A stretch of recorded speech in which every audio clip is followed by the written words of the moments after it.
Hey folks, Pat here from DNS. This Madison area fishing report is current as of March 31st. Before we get started, just a couple quick things to take care of. The biggest being your fishing license runs out tonight at midnight. So you're going to want to go on the DNR website here, just look for the licenses tab up here, scroll down a little bit, buy yours today. Page comes up with a turkey butt right in your face, and you can log on and get your license taken care of because you don't want to be stuck out there without it. Of course, if you're technologically challenged, you can come into the shop and we can set you up here. But it's easy to do right online as well. A couple other things. I got one more plug for the Southern Wisconsin Trout Unlimited Spring Fair fundraiser. That's April 22nd at the Eastside Club. You can go onto their website, swtu.org, and get tickets for that. We just donated a nice rod and reel combo here. It's a nice Daiwa reel with a St. Croix rod, a little pocket tackle box with some nice lures in it. This is just one of many great prizes they're going to have out there. So it's a great opportunity to have some great food, hang out with some cool people, and have an opportunity to win some good prizes. So give the Spring Fair fundraiser for SWTU a look. Also, another fundraiser going on coming up actually a little sooner here. Wisconsin Smallmouth Alliance is April 5th, or I'm sorry, April 5th at the Thirsty Goat Restaurant in Fitchburg. This is Tuesday, April 5th at 5 p.m. They got a dinner and auction stuff, and so another great opportunity to benefit a great cause. I also donated a reel to this cause. So a great group of folks doing great stuff for smallmouth in Wisconsin. Otherwise, around the shop here, reminder that we got the spring fair or spring seminar series coming up. Austin Ragazzi is going to be speaking on the 20th about walleyes and hair. Ron Bearfield is going to be speaking the 27th, and Noah Humfeld on the 4th. So I'll be reminding you all of that as those events approach, but just wanted to plug that quick. Otherwise, other stuff going on here at the shop. We have a re-up on the beads for steelhead beads. The response to that was great. Sold out of them very quickly, and so we got a restock just in with a couple glow options. A couple of people were requesting that. I also started carrying Airlock brand strike indicators for fly fishing. So these are a biodegradable foam. They're very light, very sensitive. We got them in 3 sizes and very popular in the fly fishing community. Also have hair jigs up. Got a whole bunch more I'm putting up yet this morning. Some Google Eye hair jigs. Got our whole jig wall is going to be full here as of this afternoon. And for all you folks heading up to the river, a lot of great hair is a great thing to use this time of year. Also have a new for 2023 end cap over here. Berkeley's got some interesting stuff out.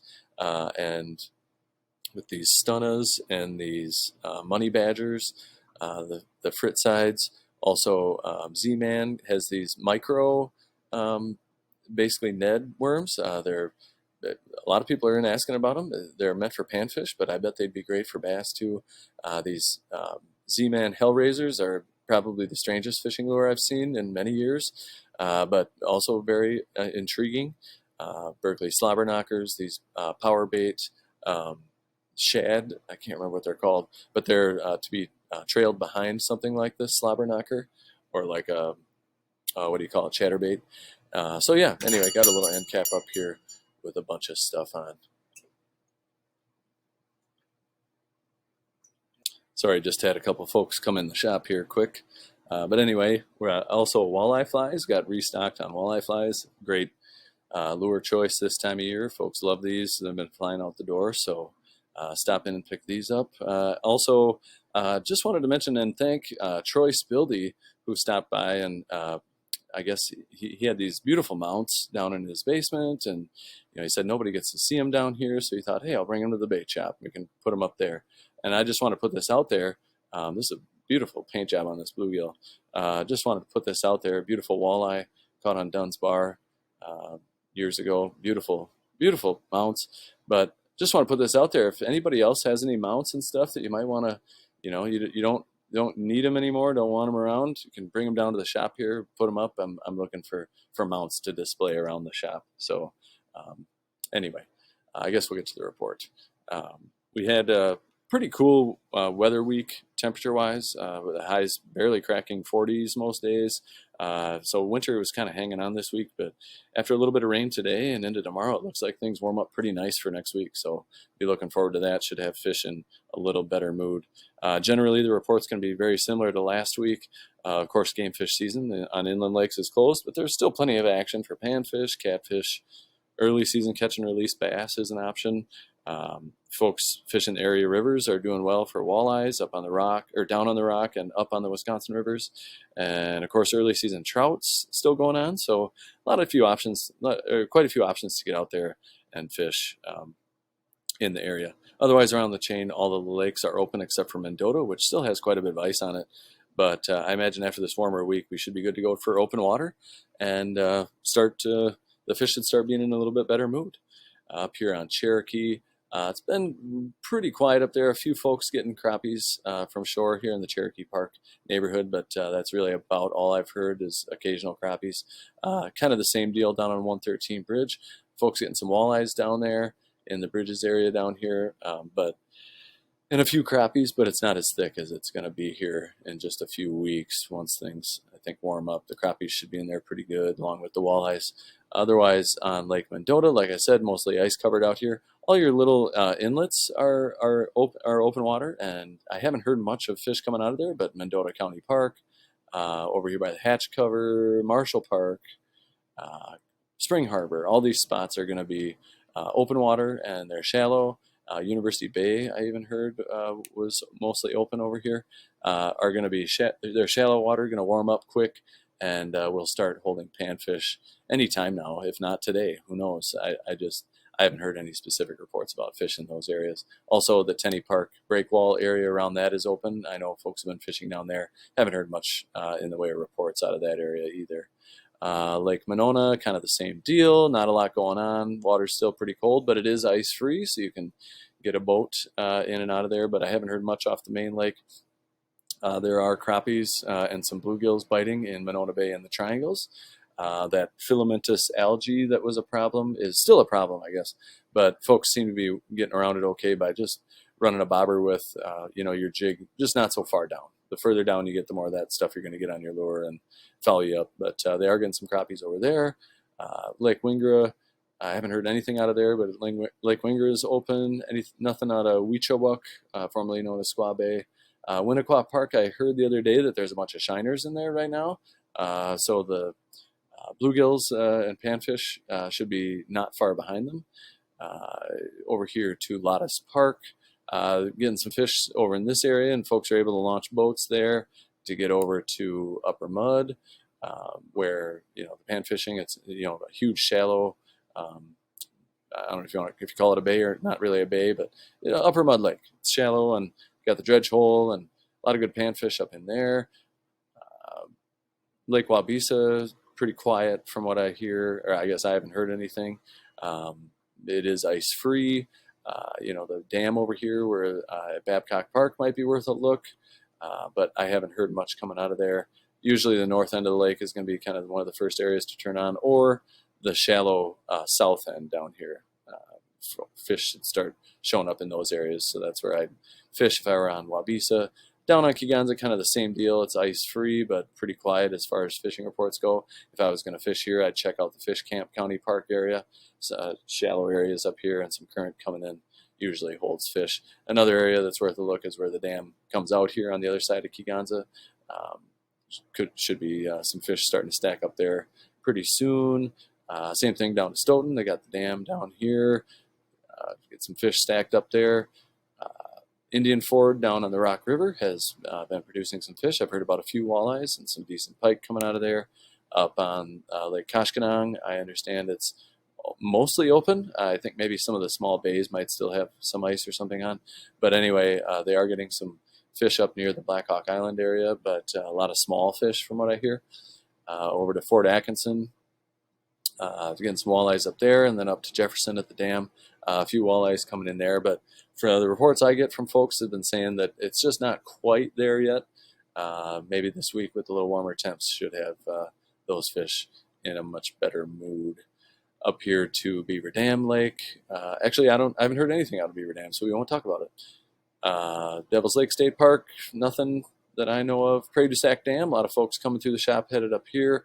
What I hear, it's been a lot of short fish, so the big fish haven't quite moved up yet. But again, with this warmer weather, though, it should be not far away. Lake Wisconsin, I've heard some of the launches up on the northeast end, I guess you call it, end of the lake, are open, but I think some other ones I heard maybe are not yet.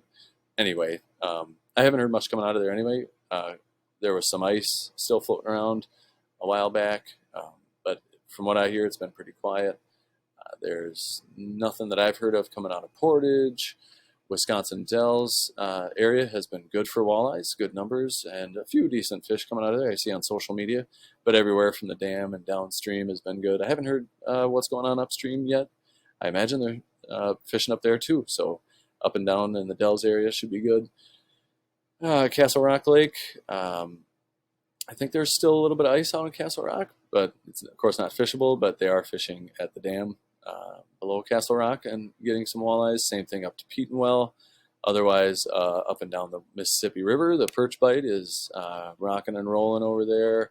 We've got some folks coming to the shop here fishing the DeSoto area, Genoa, the barge, all reporting good catches of fish, both from shore and from boat. So that bite is going good. I don't know what's going to happen with. It sounds like they're worried about levels, water levels over there with the melt coming from up north. So I guess we'll see what that does here in the next couple weeks. Otherwise, the steelhead are running up the rivers in the East Coast over here. So everything from the Root River down in Racine up to Menominee and Milwaukee and the Milwaukee River itself, everywhere, Port Washington, all the way up the East Coast. Steelhead are running up there. I mentioned we got restock of the beads that are very popular for catching those fish. But of course, you can use other methods too. Over here to De Pere, the walleye rodeo is still in full effect over there. From what I hear, some fish are just starting to drop eggs, but that doesn't mean that the spawn's over. It just means that it's happening, and there are more fish that are supposed to move in there. It should still be good fishing there for the next few weeks on the walleye side of things, and of course, a great opportunity to get into some very, very large walleyes. Otherwise, in the Madison area, as far as trout fishing goes, I was out with my son on Sunday. We got into some fish rising to midges, so tiny, tiny little dry flies. We caught a few fish, and it was fun. But with the snow mostly gone in the area, we should be looking at stabilizing water temps, put those fish in a lot better mood. With some warmer temps this week, we're going to have more bugs coming off and more active fish rising. So good idea to have some dry flies in your box, usually smaller size. Darker patterns are good this time of year.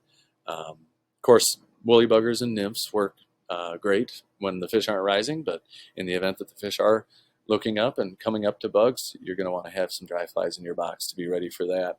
Otherwise, on the spinning side of things, the warmer temps are going to have fish more willing to chase lures this time of year, so it's really hard to beat a black Panther Martin with a gold blade, or really black anything this time of year is great on the streams as the fish start to kind of wake up here. Of course, Rapalas and tube jigs are also great options on the spinning side of things. But yeah, trout fishing is only going to get better here through the next several months. So looking forward to that. I guess that's pretty much it for the report. If you would like to post your catches and any questions or comments in the comments below, that would be great. Feel free to call the shop here at 241-4225 if you have any questions on anything I discussed here. Otherwise, looks like spring is on its way and lots to look forward to. And I wish you all luck out there. And just, I guess we'll just talk next week. Thanks so much.